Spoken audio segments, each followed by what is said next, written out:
right. This is really cool. We've done one other podcast with two founders. Mm-hmm. So I'm going to do my best to make sure everyone talks evenly. And we don't all three yap on top of each other, but that's sort of fun and the joy of this. So yeah, don't worry. Mary and I are used to going back and forth on interviews. So I love it. It's been a few years we've been doing this now. So yeah. But I'm really excited to be here today with Leah Yari and Mary Lennon, the founders of CÔTE.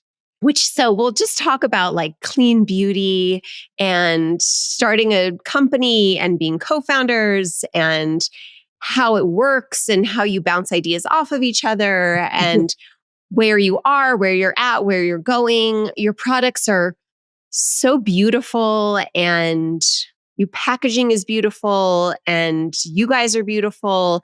And I think everything that you do and who you are is clearly in the brand that you're building. And so I just want to sort of dive in. So if one of you will start about kind of how you started, where it started, where you are at, where you're going, and we'll just let this go organically, pardon the pun, and see where it takes you. I know we can talk about brick and mortar, we can talk about not brick and mortar, just everything. We've got so many angles to go down. I know. I love it. I love it. Let's just talk about all the angles. It's been a lot. First off, Amy, thank you for having us on. Have listened to some of your podcasts and love them. And I think we're really both excited to finally be a part of one of them. So yeah, this has been a journey. I think it's a journey. And Leah would agree with me that we maybe didn't see coming. It started, way back in 2013. So we've been at this for the better part of a decade now. And I don't think either one of us would say that we had our sights set on starting a business. I'll speak for myself. I'm not even that entrepreneurial, really. I don't think 12 years later, yes, I guess I am. But why do you say that? What does that mean to you? It wasn't in my blood. It wasn't something that I was just like, give her your background. I was a teacher. No, but don't you think a teacher, you have to know what you're going to do every day. Yeah. You have to make a lesson plan. You have to get up in front of people and teach them. That is kind of an essence. So I'll come back to the teaching part. So anyway, 12 years ago, this all started because my daughter, who not for nothing is about to turn 21, was having her 8th birthday party and wanted to do it at a nail salon. And so being the good West Side mom that I am, I did all my research and where can we go and what's clean. And, I'm going to take all these cute little girls to go get their nails done. I want to do good by their moms, right? So I found a place. It was fine. We went. The girls had a lovely time. Leah was there. Her daughter was there. But, the nail techs were still wearing masks and it smelled when you walked in. And we just started talking. And it was like, why can't you find some place that you can just trust and go and it's clean and it's easy? And that was the beginning of all of this. So that conversation rolled on for the better part of a year. And we always were we'd loop back and we'd see each other weekly and be like, we could do that better. We could figure this out. We can do this. Well, let's pause for a second. Mary was the admissions director at Sunshine Preschool where my kids went. Yep. So I practically lived at Sunshine at that point with my older one. I needed a check-in card. I was there so much. So every time I'd pass her desk, I was like, what do you think? What should we do? And we kept coming up with ideas more and more. And we bought every nail polish under the sun that was out there. I think we had a table filled with 100 different brands and testing them, looking at the ingredients, seeing what we wanted to do. And that's when we discussed, instead of opening a nail salon, that we rather have a brand with the products behind it so you can stand behind it. Mm-hmm. Yeah. So we talked and talked and talked until our families, particularly our husbands, were so sick of hearing about it. They're like, guys, stop talking about it or do something.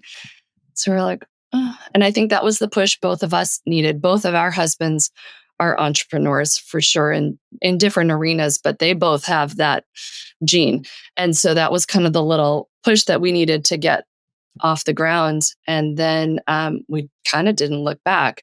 My favorite part of the whole business, and this is where Leah and I come at things so differently, isn't necessarily the beauty aspect of it. I'm not a big makeup girly. That's not really where I live. But what I've found so attractive and that I love to this day about our business is the learning aspect. And I think that goes back to my educational background is honestly, especially in the beginning, our learning curve was like absolutely vertical. Like we didn't know what we were doing. Neither one of us were business majors or knew how to start a business. And, Google was our best friend. We talked to everybody that we knew that had businesses or that had started in beauty or fashion or whatever. And there was like a huge research angle of this that I just like dug in with both hands and got dirty. And, we've learned a lot from commercial real estate to manufacturing principles to packaging to marketing to now, everything with influencers and digital advertising and all of this. So it's just been a journey for both of us. And we come at everything from opposite ends. Like if we see something, we see it from two different ends. Mary says something and I say the exact opposite every single time. Yep. So I am a beauty junkie. I always say I have more products in my bathroom than a French pharmacy. I like to try everything. I'm particular on the clean brands because I just feel like since way back when, if I can put avocado oil on my face, I would. I do, and I do it for my kids, but not everything I have is clean. So has to be a balance of, it's got to work and be effective, but it's also, for me, it's got to look beautiful, feel beautiful. So yeah, we come at everything from the opposite side. Yeah. That's the best. Yeah. It is the best. And honestly, I think that that's why our partnership is as beautiful and works as well as it does. Because while we do bring two completely ideas or thoughts or processes to the table, we do ultimately always come to an agreement. I think, especially over the last 12 years, we've both kind of learned how to listen to each other and sift through the I wishes to the I really wants. And figuring out where that line is. We like to joke, she's fashion and I'm function, but it fits like a yin and yang. And so it works. And, I look at the process. If we're making a new product or something, I'm like, ugh, Leah's going to call me out for this and this and that. And sure enough, and she's like, oh, okay, I'm going to say this, but Mary's going to say, how much does it cost? And how long is it going to take to manufacture? I think we know each other really, really well at this point. Because every week I walk in the office and I'm like, okay, new idea, new product. This is what we're going to do. This is how it's going to work. And then Mary's like, hold up. Let me see how much it costs, how long it's going to take, if it works. And so that's why it works really well. I'm always curious, how did you just start? What was the first thing you did? And how did you find the manufacturer? How did you know where to go? How did you do that? I gotta say, this was before ChatGPT. If we had that in our lives, it would be a game changer. It's so much easier now. It's insane. So much easier. I'll let Mary take that because I'm going to give a disclaimer. I was pregnant with my third one at the time, and my pregnancies are throw up from the day I get pregnant till the last day. So we had a lot of me sitting in bed talking and Mary actually going and visiting the different sites. And so I'll let her take over. Oh, thank God. Thank God you had each other. It was research. We researched, we talked to everybody. I think it was your most recent podcast I was just listening to the other day where they were saying people who have accomplished things like to help other people. They do. Yeah. And that's exactly true. We had friends who had very successful clothing lines. And we're like, how do you start a business? How do you start a website? Who do you talk to?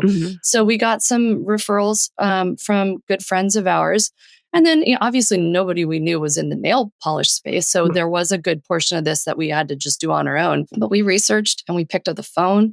I flew across the country. I met with a lot of people. I met with chemists. I met with manufacturing plants, and we asked questions. We wore a lot of nail polish, and it was just kind of a process of elimination and finding out what was going to work for us, what was going to work within the budget that we had set out for ourselves. But also keep in mind, we were naive. We were so naive, but we bit off a lot. It's kind of powerful to be naive. It's kind of an incredible power. Yeah, It is. But we were not only starting a brand from the product standpoint, we were also opening the store. in Brentwood at the same time. And I don't know if you remember going there. It had a nail salon component. So we were doing nail services, which, that's hiring nail artists and all of that, the state regulations that go into running a nail salon. And then we also had a retail boutique up front. So that's merchandising and buying and, outside of just the beauty space, but it was like home goods and cards. And so we had that going on while we were working with chemists and honing our formulas and figuring out, what works and what doesn't work. And what did we want our ingredient list to contain or not to contain, which in this business is almost more important. So there were it was nuts. We had so much going on, and Leah was pregnant. I'm throwing up. I was throwing up, but I wanted everything to look beautiful, the aesthetic. And we sent somebody to Maison Object in France to make sure the retail boutique was stuff you can't buy in Brentwood. So there was so much going on. And you're right, being naive, I didn't realize how much we bit off at that time. Totally. But it was awesome. We learned a lot. And it was just, I think it was more about networking and talking to people that gave us the confidence and the, kind of the connections that we needed to get this off the ground. I do remember Googling one day, how do you write a business plan? I've Googled that too. For sure did that. And I sat there going, oh, this is why people go to business school. Okay, this makes a lot of sense. It would have been cool to have known all this going in. Sometimes it's kind of cool to start really big with all that stuff and all the stuff going on, and then to get it to sort of hone it in or rein it in, if you will, as opposed to start small and get bigger. I don't know. I know you're not necessarily supposed to do it that way, but there's something kind of, I don't know if magical is the right word, but there's something kind of magical about doing that, because then you're sort of figuring it out. You know what I mean? Then you test what works. You definitely find your niche. Right? You do. And I think maybe you burn a lot of cash going that way, but I don't know. Yeah, you definitely do that too. You do. You definitely do that. But I think also it's very easy to get caught up in all the details and worrying about, all these different arms of the business and such. And I don't think it was until we opened our store in New York, which was 8 years into the business, I guess, where we finally stopped and took a step back and went holy cow, look at what we've built. We've just so head down and, stuff coming up, whether it's issues with the store or the plumbing backs up in, New York, or, the alarm goes off at 3 a.m. and I'm the one that ADT calls. There's a lot of this. I don't see these nitty gritties. I just keep going for the gold.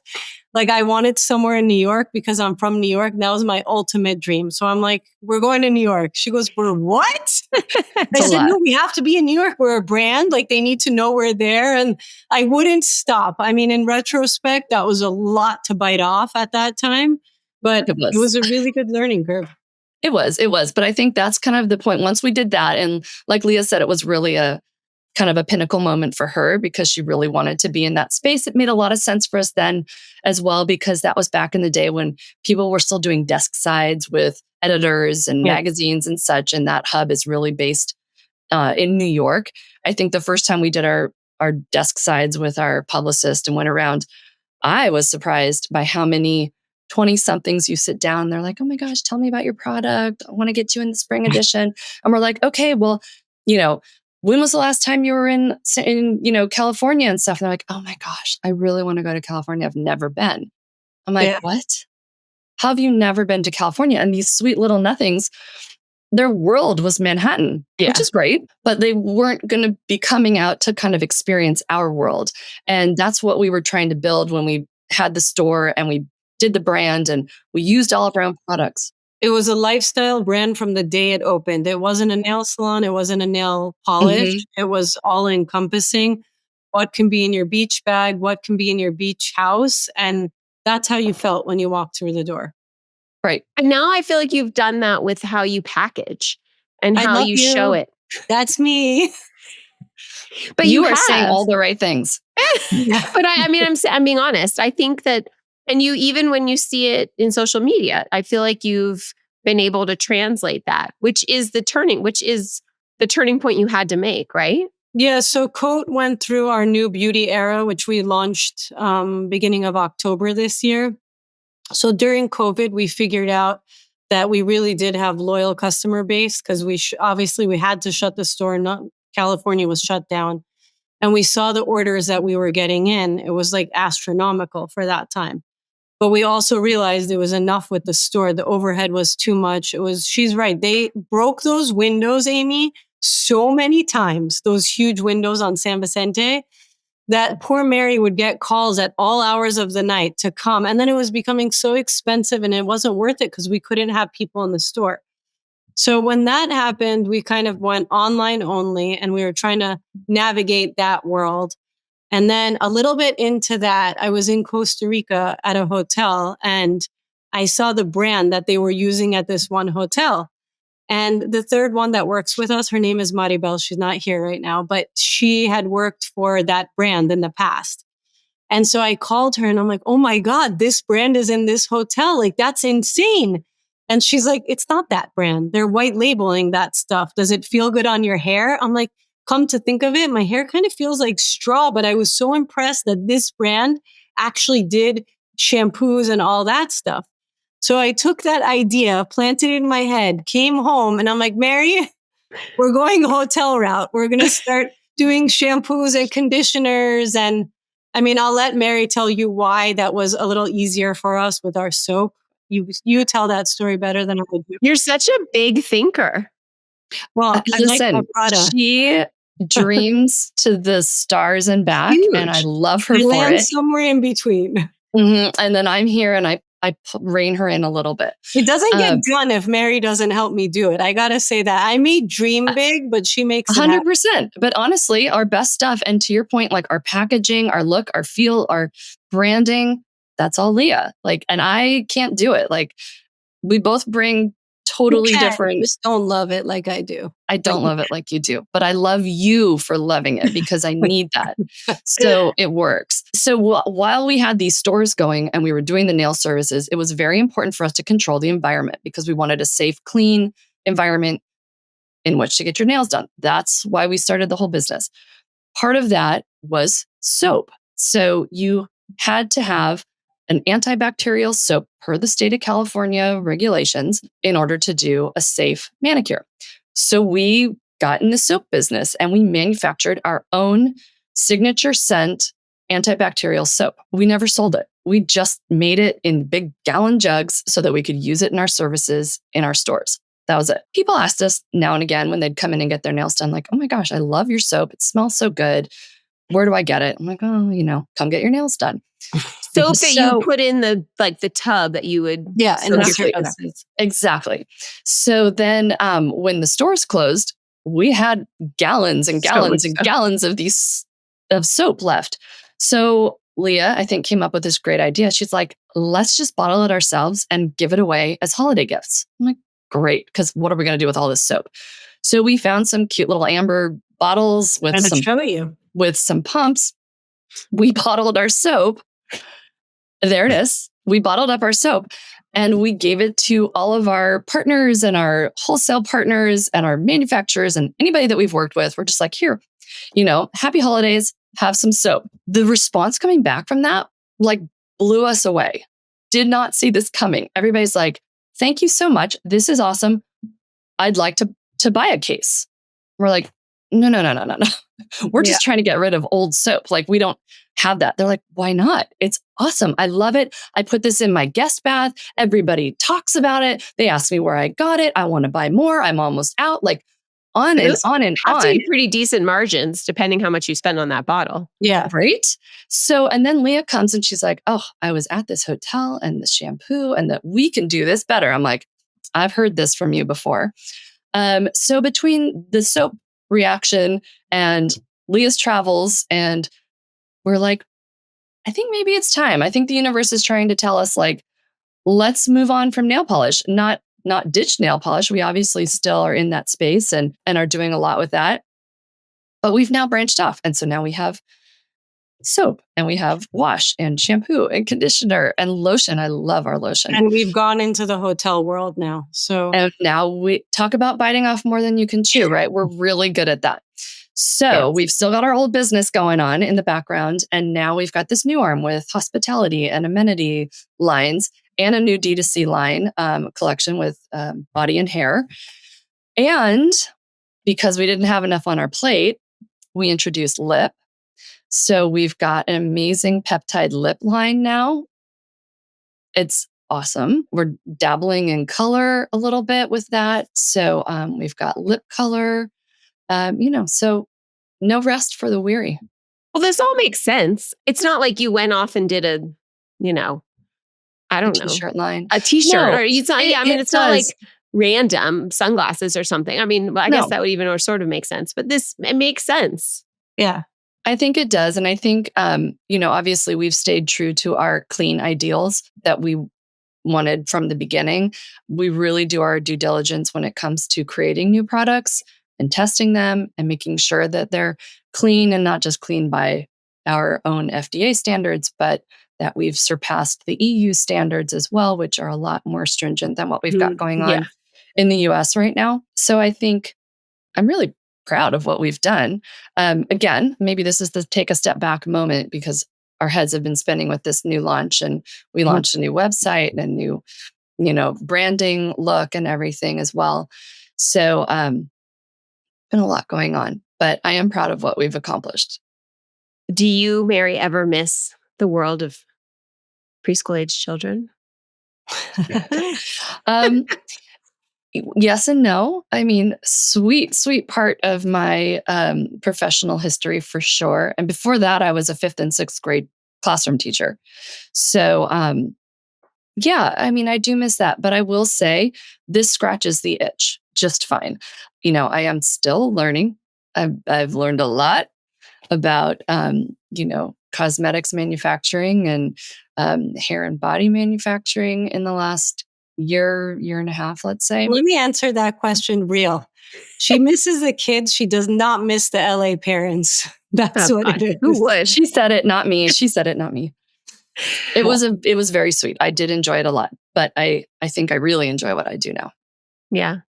Leah, did you always feel like you had this entrepreneurial spirit? I didn't know I had it. So I studied business and then went into real estate for a little bit, was not for me. And then went to a graduate program for interior design and was actually working with a firm that did hotels. Funny enough, that's what they designed. And then after a few years, when I got pregnant with my first one, because my pregnancies were so bad with the throwing up, I couldn't function at work anymore. So I kind of went off on my own and did things for friends here and there, dabbled in it, but not full-time, part-time, until this came with Mary. And then I didn't realize how much of an entrepreneur I am with creating products. Like it gets me so excited to do it. And then even with the hotel stuff, I worked with the brander without Mary knowing, and I created this whole thing.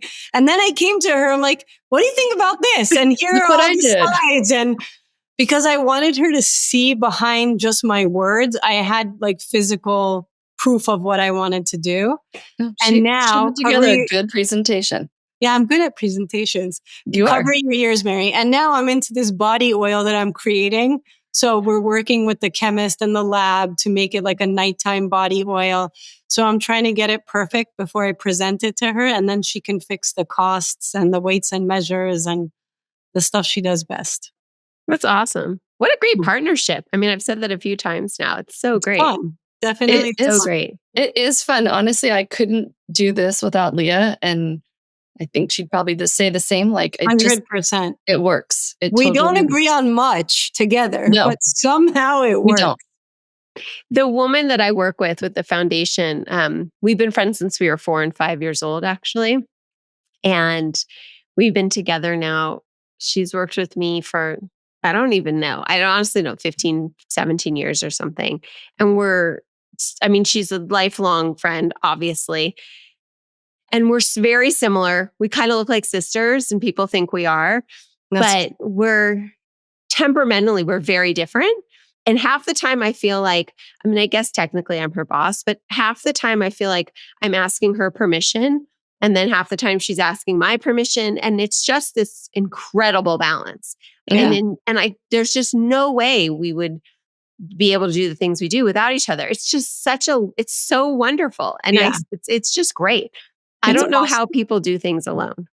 I don't know, because it's so nice to have somebody to have like an idea board, right? Yeah. And go back and forth until we find what's perfect for CÔTE between the two of us. Yeah. And I'll think of things that she won't think of. And she'll bring something, like she's the ultimate consumer. And she's like, I would never pick that up if it looked like that. I'm like, really? But it says XYZ on the front, which is so important. And she's like, it doesn't look good. I would never pick that up. Yeah. Especially on the website, when we're designing the website, because it needs to be tweaked every week. I always tell them, I'm like, if I'm not going to buy it and it's not easy to click on, it's not happening. It's too hard. So we have a lot of those discussions. Yeah. Yeah, definitely. I mean, I think it's fitting that we're filming this today on Earth Day. Yeah. That's so central in what we've done. I think that is something that both of us actually agree on, that it's really important what you put on your body. And I mean, obviously we started in the nail space. It's important what you put on your nails because people don't realize that it's a porous surface. It goes right into your bloodstream, goes right into your nervous system. And then, that was impressed upon us so much very early on when we started down this research hole with the non-toxic nail polish route, that's something that we've really tried to carry over and stayed true to while we've introduced these new hair products and body products. Like, it's the same as food, you're putting it into your body, you're putting it onto your body. It's going to affect how you are and, how healthy you can be and everything. So that is the one thing we agree on, Leah. Sounds like there's more than one thing. I think one of the things you said from the beginning, which is how this came to be in many ways, which was your daughter's birthday, your daughter's 8th birthday, you said. Nails to me is, as a young girl, and boys too now, it's one of those first things you do. I think it's like that first kind of okay forays into makeup. Like, yeah, there's like stuff we put on our face, but nails is like one of those first things we do. And so I think the idea that you can do it in a way that's clean and that is non-toxic is really important because it it sets the standard for all other things that you're going to put on your body that seep into your body moving forward. And so I think it's just a foundational piece that if you can stress to your child, like, yeah, we're going to use makeup, we're going to start with nails, or they're going to go off and do it with their friends or do it at home or do it in a salon. Like, that piece of it is important. To me, that's a really big deal. It's a bigger deal than we think about it or we talk about it or the world makes it out to be. But that's the biggest problem. It's a big deal, and it's your immune system, Your immune system can't fight something that's on your nails every week that's going into your system. And I know it's a gel revolution in this country, but I don't think people understand effects that are happening with them. So at CÔTE, when we had the nail salon, we had a lot of people that were either going through treatment or they were pregnant or immune compromised, and they would trust us, which was, it's a lot. I have my favorite story about this. Doing what we were doing, you don't always think about how it affects other people. And I was doing a pop-up activation at the Sun Valley Film Festival, like, I don't know, 6 or 7 years ago. And we had nail techs there using our polish and putting colors on people as they came in. And this woman came in and sat down and, and we were all about, non-toxic and here's not what's not in our polishes and all this stuff. She sat down and she puts her hands out and like, I look and she starts crying and like tears are coming down her face. I'm like, are you okay? Like, what's going on? And she goes, I'm going through chemo right now. I was just diagnosed with breast cancer. This is the first manicure that I've had in a really long time and that I feel good about, and it's going to be okay and safe for me. Like, my doctor told me when all this started, don't just stop using nail polish. Don't get your nails done anymore. And she goes, but this is okay. Like, you've taken out the stuff that's dangerous and I can do this.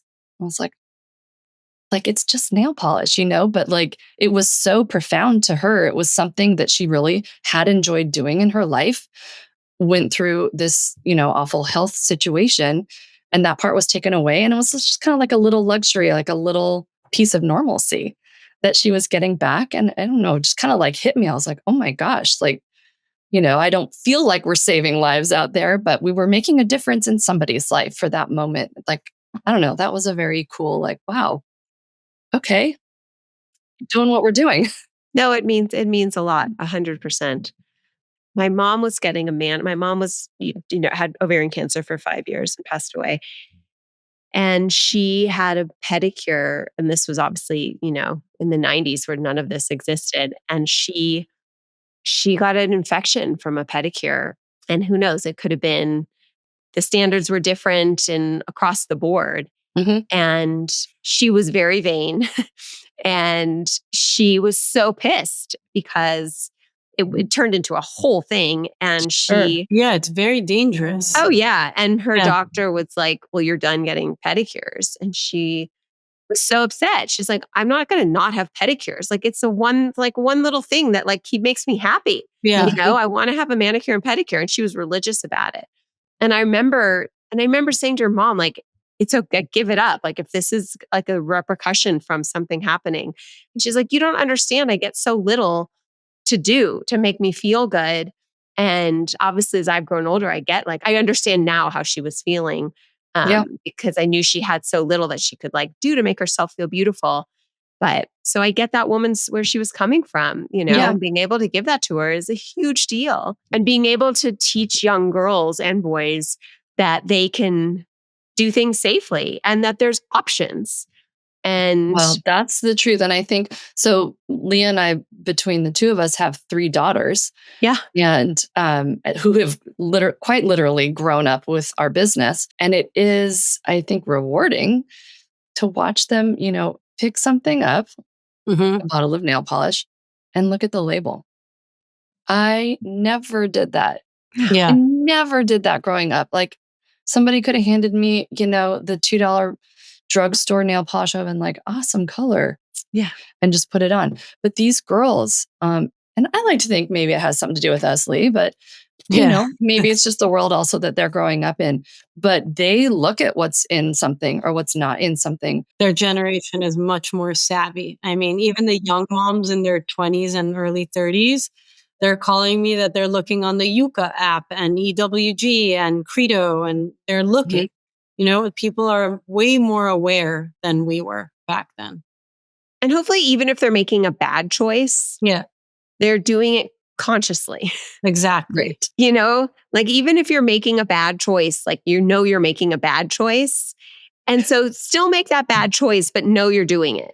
Exactly. Right? And I don't think it's something possible, better about that even. Yeah. To be clean 24/7, it's very difficult. Life is about balance. People do their chemically treated treatments at the spa and then they drink their green juices. It's the world we live in, but it's about balance. It's not being the ultimate clean that you can be because there is no such thing. Yeah. And everybody draws their line in different spots. My line includes nail polish, but not everybody's does. But it is. It's just about choices. And it's, in moderation, everything in moderation. I mean, did I have a Diet Coke yesterday? Yes. Yes, I did. Sometimes in moderation, on an airplane, I don't have one every day, but it's just so. Sometimes, or when you're traveling, sometimes you're just like, I just need it. It just somehow makes my stomach feel. It's the airplane. The airplane makes you eat the craziest things. It does, and somehow it doesn't count up in the air. I don't know.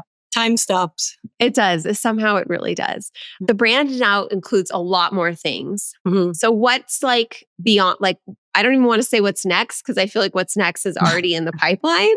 And if I ask you that, Mary, that might be different than what I asked you. So it might be different. Yes, you're going to get a different answer from both of us. You're like, okay, take it down a notch. But like, if we're thinking big picture, long-term-ish, not like 20 years from now, but in the next like 5 years, what are we thinking? Are we still direct to consumer? Would you go back to a brick and mortar store? Or is that just thing of the past? No way. No more 82 calls in the morning. You're going to get different answers from both of us. But we will ultimately come to an agreement on this. But I would say no on the brick and mortars. That was a box we super double checked. Yeah. And it was a great ride and super fun, but it's a lot of work. It's a lot. And you really have to be there. Yeah. You do. It was hard managing the store in New York from the West Coast. We're both LA based, and Yeah. we had a great staff out there, but it's a lot, and it's a huge suck of resources for sure. And I feel like time and place too. Like that was the right choice for us then because we were really keen on getting the word out and getting people to experience our brand in the round, and we did that. And so now I think we're a known brand. I think, like Leah has said, we're going to continue to expand our collection a little bit. We've got a few more product ideas in the works, even beyond the body oil that Leah has already mentioned. And I'd like to be up in the air, just saying that. In the airline amenities, I'm going. My mind's always going. She's a mover. I like that, like in a really high end, like first class box that you open. Yeah, so I can see people that. could experience it. Yeah. So And it's then, like in like a hydrating balm situation. Exactly. Yeah. Don't give her ideas. What are you doing? I mean, I want to experience that. I want to travel like overseas and open a box and be like slathered on my face. That sounds awesome. But that's my whole thing with the hotel. Why are we paying these prices on hotels or airlines and then getting crap? We should not. We should be getting the standard of what we're paying for, right? I agree. It's an and nowadays the crap is so much crappier and the price is so much higher. Exactly. It's so true. So yeah, and then we'll continue to expand our amenity line. We're working with some great hotel partners right now, and we've got a lot more in the works here domestically, and then also internationally as well. Cool. So there's a lot on the horizon. How about that? Yes, and it's very like us to have 8 different, business arms going at one time. I love that. My brother just stayed. He was just telling us this weekend, he stayed in a 5-star, really, really nice New York hotel downtown. And he went to use the gym. He wasn't even going to use the gym. He was going to go in the sauna for 5 minutes, 10 minutes. And they said, oh, that's $50. And he's like, I've never heard that before in my life. Like it was like you were on an airplane where they charge you for food. But he's like, he's like, no, I'm staying here. Yeah. And they're like, yeah, Mr. Cohen, it's $50. And he was like, what the fuck? He's like, are you serious? It's the craziest thing. That's crazy. So he's like, okay. And so I'm thinking, well, if that came with like a great coat, set of amenities, maybe I don't know what we're going to do for sauna use, but yeah. A hydrating mist, the balm, the whole work. Of course she knows. He's a guy who would love that. Yeah. Okay. You got your list. I'm sorry. I mean, I have to get it to the consumers that need it. I know. Listen, I like all this stuff. Her ideas are phenomenal. Function. I need to step in and be like, it has to be cost effective. I get it. It totally has to be cost effective. Every time I bring something, she's like, this is going to be $150. I'm like, but it's worth it. I know. She's like, I'd pay $150 for it. I'm like, I would not pay $150 for that. Like, we need to rethink this along. The only last thing I'd ask that we have a hard time with, and we're about the same age, is when you switch over and you're in direct to consumer and you're really utilizing social media and influencers and all this stuff, is finding someone also besides us to help, with the mindset of a younger generation. Do you guys have trouble with that, or do you bring someone in? How do you work that? It's hard. It's very, very hard. It's difficult to find that balance of, are we going after the college age kids that buy these without thinking and they love it? Are we going after our age who cares about what we put on? It's really hard. I mean, we work with different age groups on this, trying to pinpoint, since we're so new, the new arm of CÔTE. Yeah. Since October, we haven't pinpointed who our demographic is, because if you look at the sales, we're all over the place. Yeah. We have the 18-year-olds, we have the 30-year-olds, we have the 65-year-olds. So we haven't honed in on where we are yet. We're still in the learning curve. That's got to be challenging with a really, really wide range demographic. It's really challenging. And how to market and where you market, how to reach those people. Like, what are you going to bring next? It depends on who is your market, right? You can't bring $150 soap for the 18-year-olds because that's not going to work. And how you get it in front of an 18-year-old versus how you get it in front of a 50-year-old is very different. Yeah, very different. Yeah. It's a big challenge. Very now too. I mean, we've been talking about this, obviously we do a lot in the digital space and, the paid ads and all that, the game that you need to play to get in front of people. But then to your point, like, what about old school mailers, I know. Like I've seen so many lately coming in the mail from all different brands. Yeah. I'm like, oh my gosh, like who looks at mail anymore? Like hard mail. But here they are and I'm seeing it and Leah's seeing it and we're like, oh God. Because we open our mail. Yeah. We have that issue a lot because we have wide ranging events and we have an event in Sun Valley, Idaho, that's 100 people. It's 100 women. And literally the age range that comes is about 22 to 87. Right. Yeah. And the 87-year-olds expect an invitation in their mail and follow up hand addressed. And it's like very old school with table cards and the whole 9 yards. And we do it for them. But the 22-year-olds don't even have an address. Like we don't know where they live. Yeah. So it's hitting all the buttons. And that's a tiny number, 100 people versus what you're going after. So it's hard. You have to really it's a lot of work. But you do it because you do what you need to do. Well, and I think our kids too keep us kind of grounded on what's going on. I mean, we're pretty blessed that we have great relationships with our kids, especially our older girls. A good built-in focus group. Yeah, totally. Totally. Yeah. And we're like, wait, how do you do this TikTok thing again? Oh God. Yeah. So we have them in our back pocket that we tap into every now and again. You can pay them in body oil. Exactly. Right. Like, Leah and I have an idea of what we would want. And then we're like, would you ever use this? And we're like, what? What's that? And you're like, oh. Nighttime body oil. Our age group needs that. Our age group needs that. I love it. Yes. I mean, I live in Denver right now and my husband's like, you look like an oil slick when we go to bed. Better than the alternative, honey. That's right. I'm like so lubed up at night. It's hysterical. I love it. So send me the body oil. I'm happy to taste. I'm happy to test it for you. It's out and you're going to sleep through the night and thank us later. I love it. I'll just change my pillowcase every day. Thank you ladies so much. This was awesome. So what you built is fabulous. And honestly, I legit can't wait to see everything that's coming out because the adventure continues. Yeah, it is a lot. But it's thank wonderful. you for having us on.